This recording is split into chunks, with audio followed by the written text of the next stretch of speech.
I'm Ann Hanna of Allegheny County Department of Social Services. I'm an adult protective service worker, and I've been asked to just kind of do a review of a case that I'm working on. And it's a 51-year-old gentleman that lives in Clifton Forge, Virginia. Is that okay to say? And his sister called, said that he was critically ill. He had no support, no one to help him at all. And he did find out he is disabled. He receives benefits from Medicare and Medicaid. He's a chronic lunger, meaning that, he smoked all his life, and he had a previous history of being on a ventilator, and he continues to smoke. But unfortunately, he broke his hip, and it's unable to be fixed because he's too high risk for surgery. So, and in terrible pain and on medication, and he's, we found him just sitting there, unable to get up at all. He couldn't even answer the door when the public health nurse and I were there to try and do a screening, which is necessary for nursing home placement in the state of Virginia if they receive Medicaid.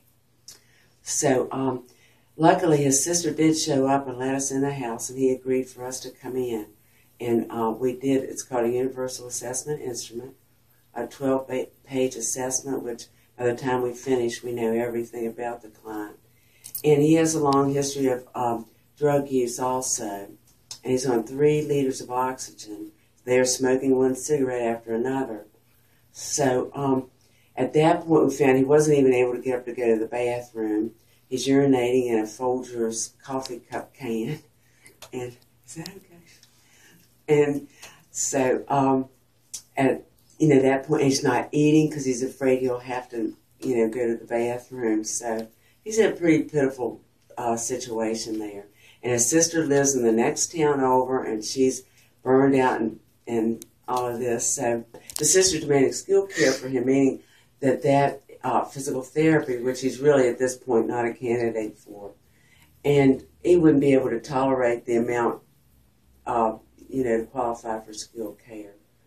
But luckily, we did get the screening completed, and were able to get it to the health department, and the physician approved that and got it back, and we've applied at area nursing homes for him. We've had 2 rejections, so at that point we'll just continue on. But in the meantime, now he's been admitted to the hospital. So because of his lungs, his breathing situation. So we'll coordinate with the discharge planners there at the hospital to try and find him a safe haven to see if he can get squared out with his medical conditions.